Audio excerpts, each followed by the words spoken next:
নমস্কার বন্ধুরা, তোমরা সবাই কেমন আছো? আশা করি সবাই খুব ভালো আছো।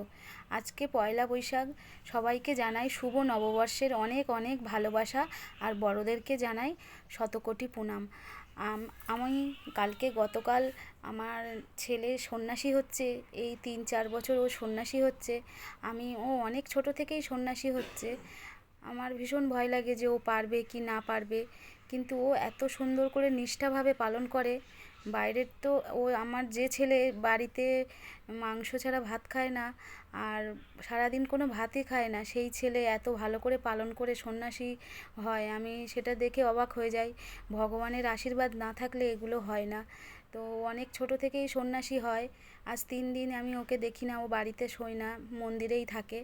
তো আমার মন খারাপ লাগছিল খুব। তো তাড়াতাড়ি আজ 3 দিন আমি মন্দিরে যাওয়ারও সময় পাই না, পার্লারে থেকে আসতে আসতে অনেক রাত হয়ে যায়। তো আমি আর যাই না, ছেলে বলে আসতে হবে না, তো ফোনে কথা বলে নিই। তারপরে আজকে আমি চলে গেছিলাম, পার্লার থেকে এসে আমি ওকে দেখতে চলে গেছিলাম, গিয়ে দেখলাম ঝাঁপ আরম্ভ হয়ে গেছে। তো ও উপরে উঠে অত সুন্দর করে ডাব দিয়ে সব ছুঁড়ে ছুঁড়ে দিচ্ছিল। আমার তো দেখে ভয়ে হাত পা ঠান্ডা হয়ে যাচ্ছিলো, অতটা উঁচু থেকে ও নামবে কী করে। ভগবানকে ডাকছিলাম, বাবা শিবকে ডাকছিলাম যেন সব ঠিকঠাকভাবে যেন ও করতে পারে। তো ওখান থেকে ঝাঁপ কাটলো।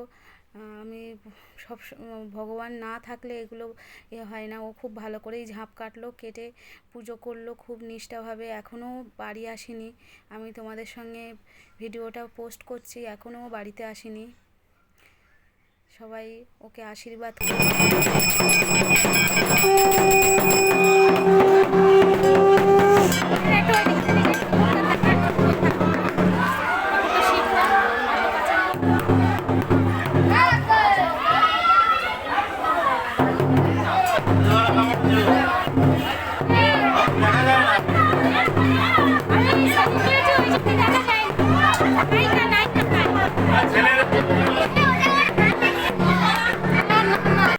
মেলা মানেই সব লোকজনের সমারোহ।